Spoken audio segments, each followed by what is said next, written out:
what's up? It's Amy. I actually just filmed this makeup look, which is, it's simple. It's nothing super special. I used some ColourPop products for it, and that should be up on Wednesday. Hopefully. I actually had a blonde wig on in that, but you guys get my natural, slightly messy hair. I didn't straighten it or anything. This is just brushed down. Still, it's always messy, let's be honest. Usually it's up because I don't like to deal with how thick my hair is and how easily it tangles, but you guys get this today. So I am planning to do a skincare video. I don't know if I will do it as a bonus upload this week. I think I may make that my next upload for the next week. I'm trying to get a couple of weeks of filming finished, or at least ahead, so I'm not so stressed out over getting stuff done. So let's see what that's gonna be. So no makeup tutorial for this video, no makeup tutorial today, essentially, for this. But today I'm gonna talk a little bit about mental health and my struggles with depression and anxiety. It's not gonna be a super long video, probably. It's gonna be just kind of explaining some things and explaining my own personal struggles. I wanna be very transparent on this channel and be honest about a lot of things. And I feel like this is a good place to start. So, I've probably been anxious my whole life. My mom and dad used to tell me stories about how I used to... You know what? Let's put my glasses on. I'm blind. Oh, still blind. Of how I used to get overexcited about things. I believe on like first or second birthday, I got really sick because I was so excited to... Oh, you can't see if I do that. I'll just be blind. It's fine. I got so excited for my birthday party that I like threw up everywhere. And that carried over into my later years. So like my first prom, my junior year, I was so excited on the morning I got to go get my hair done that I threw up. I had to pull off the side of the road and throw up because I was that excited. I was going to collect my two best friends and I literally just tossed cookies. Couldn't help it. It happened a few years later with my boyfriend at the time, who I thought maybe things would be serious with. We were going on a cruise, and on the way down there, I got so excited. I was so sick. I was throwing up. I had to get a Sprite and eat crackers in the back of the car to feel better. But yeah, so that's always been prevalent in my life. Depression is also something I feel like I've dealt with quite frequently. I would say that anxiety is the most prevalent. It's something I've had since I was quite small, but the depression happened a lot in my high school years. I made some stupid choices. I didn't think very highly of myself. I let other people dictate how I felt about myself when I shouldn't have. And I lost some friends because of it. I found out who weren't some friends because of it. But my own actions were horrendous then. But I did take a lot of stuff internally, and I really thought so poorly of myself that at one point I didn't want to be there. My first major struggle with anxiety, and yes, I haven't fixed, or I guess I should say depression, but I haven't fixed that yet. I'm waiting on my husband to help me. My first major struggle with depression was when I graduated and went to the University of Oklahoma. It was a culture shock for me. I was a tiny fish from a school of 20 something in my class to thousands of kids. Classes where I had a couple of hundred people with me. And I was set at the time that I wanted to be a writer. I was a professional journalism major. God, I need to fix that. Professional journalism major. And I planned on minoring in either literature or some kind of art. I was pretty sure I knew what I wanted, but I wasn't at the best place. I had good, stable people in my life even, and some not so good ones. But I let the not so good ones ruin a lot for me. And I had got to a point where my mom had gotten sick. She had had a heart attack and we didn't know it. And I was literally going home for Thanksgiving and had to find out that I needed to stay up there because she was having surgery the next morning. And I was already struggling, and that just put more on it because I'm an only child who My mom and dad were everything. They still are such a large part of my life. My mom isn't here anymore, which I'll get to later, but it was a major thing. And I was failing a lot of my classes. No matter how hard I worked, I wasn't getting anywhere. I was struggling. I felt stupid. I had friends that didn't care when I was worried about things. I had friends who did care, but I was pushing them away and making it worse. And it was a rough time. And I remember after finals, I had worked so hard on my French finals. I was a poor French student. I'm not going to pretend I even really tried normally, but I really worked hard to try to do well on the final so I could at least pass the class. I studied for weeks. I worked really hard and I still failed. I remember getting that exam notification that I had failed it, and I was highly considering throwing myself off the 7th floor tower that I lived in at the time. I didn't. The stupidest things have always kept me from doing things like that. I worried because Burger King was in my tower at the very bottom, and I worried about ruining someone else's life by them being the one, like, that were sitting at the table I fell on, or something stupid like that. And I couldn't have put my mom through that, and that's what stopped me. But I did start to self-harm some then. I don't feel I did anything as bad as some people I know who've struggled so much worse than I have. But I did. I used to take the tops of razors, the blades, and pop them out and dig them into my arms. I didn't want to cut open, but I wanted to feel pain. So I did that for a long time. And so life went on. I struggled with that. A lot of people didn't take me seriously, but they expected me to take them seriously if they told me they were depressed. I lost a lot of friends. I met my husband, and our story is where I feel my real struggles start to begin, because we got married at 20 and 21 respectively. We were quite young. We made some very stupid decisions, and we made some very stupid decisions for our relationship.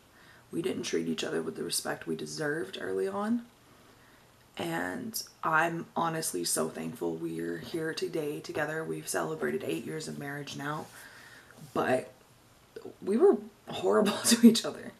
I was verbally probably abusive in a sense, and it was so wrong of me. He would talk to other people and essentially try to cheat on me, and it's a lot to share on the internet, but it's the truth. And we worked through it together. I told him I will not be disrespected and I won't disrespect him.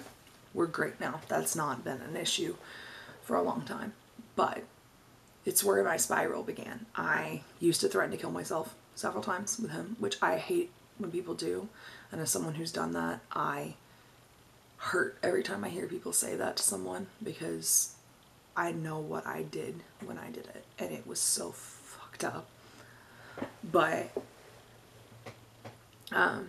it's what happened. I took a whole bunch of muscle relaxers one night in an attempt to not wake up again, essentially, which was the dumbest thing, but it was all I had access to.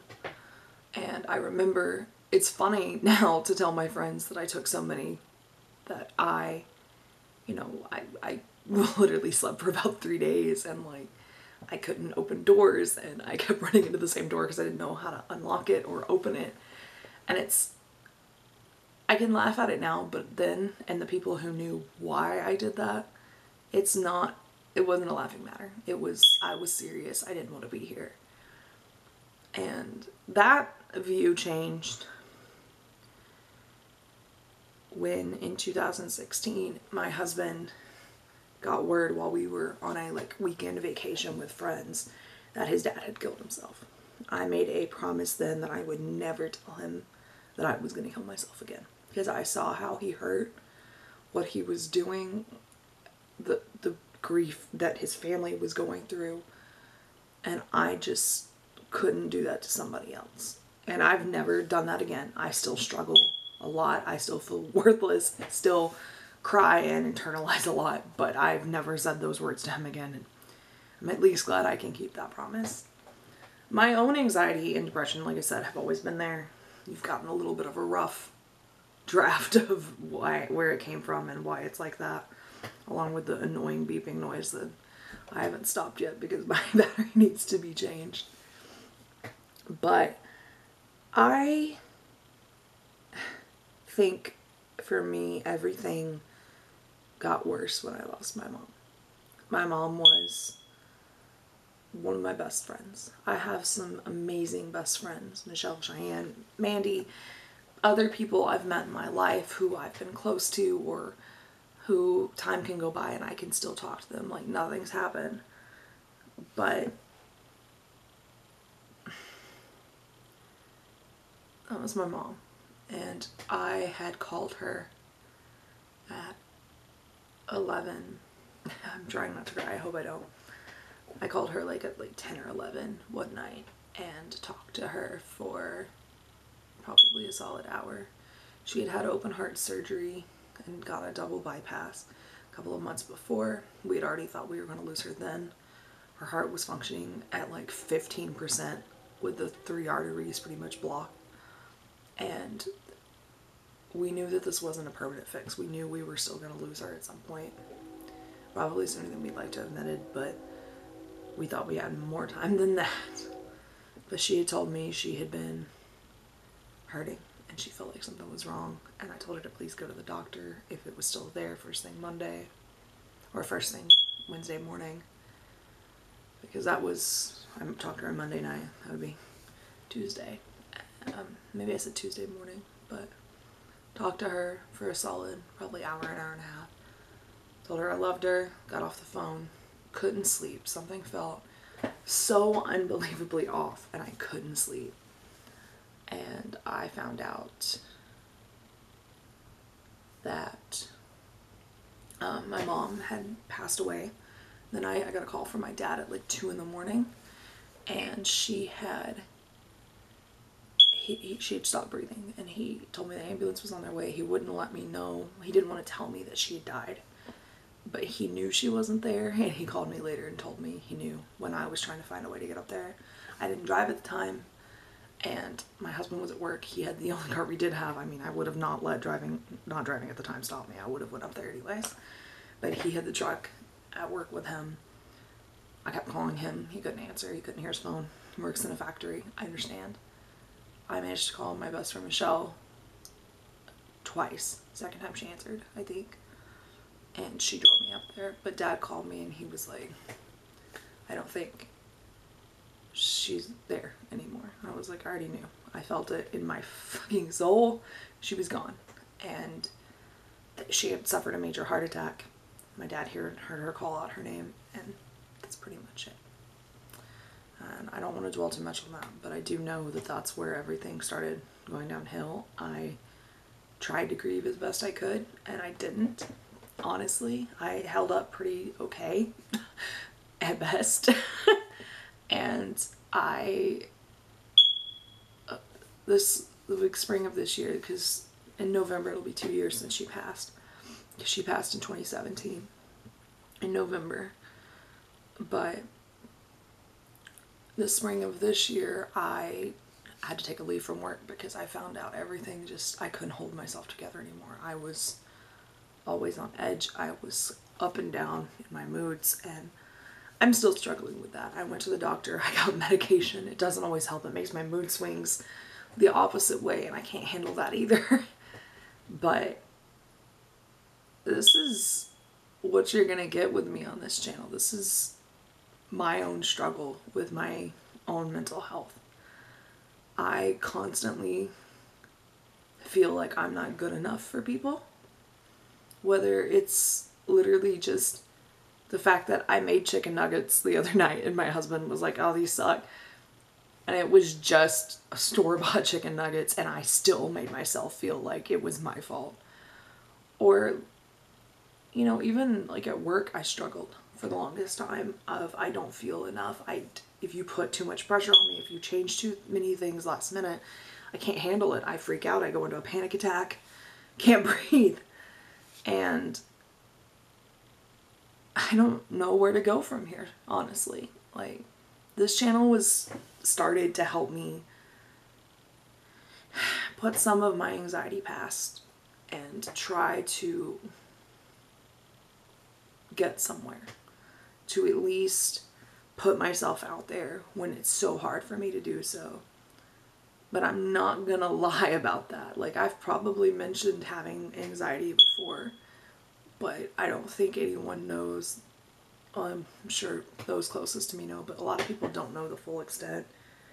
I once did a special effects look about how I felt cut open and torn, and it was not even my best special effects. I actually got some rude comments on Instagram about it, but that's okay. Like, it was just how I felt. It started as I wanted to try new stuff, and it ended up being, this is what anxiety and depression makes me feel like. It makes me feel ugly and torn and broken and literally cut open.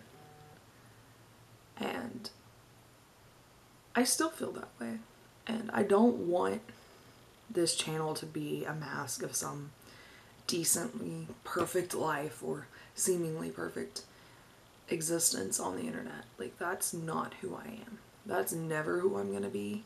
And I just wanted to make a video about that, in a sense. I'm going to be transparent with all of my struggles. If I'm having a bad day and it just happens to come out while I'm filming a makeup tutorial, it's probably gonna still go up. I'm not gonna just show when things go right. And if someone doesn't like that, well, okay, that's fine. You don't have to. I don't expect you to. You don't have to. I don't like it that it happens either. But it's part of me. It's part of my life. It's part of who I am. So yeah, if you're willing to go along with the struggles, with the realism that I'm gonna try to show on this channel, it's not gonna be sunshine and rainbows and perfection. And yes, I'm putting makeup brushes back. It's gonna be my life. I would love to have you guys along for the journey, even if it's just the 8 subscribers I have now watching me try to keep myself together and try to actually find a way for my anxiety to get better. That's where I'm at. That's where I've been. And I need to probably grieve properly that I haven't done yet. I need to do a lot of things to get myself under control. That's why I do things like, say I'm gonna put up my backdrop and haven't. I can sit and be overwhelmed so easily that I can literally just choose to go back to sleep because I don't know how to make things better, because I feel like even if I try, I'm gonna mess it up anyways. But this is gonna be me trying to venture out and not do that anymore. To stop making so many excuses, but also stop pretending that things are fine. It's easy to post on Instagram and pretend that everything's cool, everything's grand. I try not to, but I usually just post makeup looks or like outfits I liked or pictures of friends at Rex and I or something like that. But yeah, this was a rambling video, so, you know, if you guys stayed through the whole thing, thank you. If you didn't, then that's okay too. I'm not really worried about it. This is more for me, I think, than anything else. So, if you enjoyed, you know, like, subscribe, comment. Always thankful to have you guys as an audience. Whether it's small or one day it grows. I don't even care. It's cool no matter what to have anyone willing to sit down and listen to me talk. So yeah, thank you guys. I'll see you guys in the next video.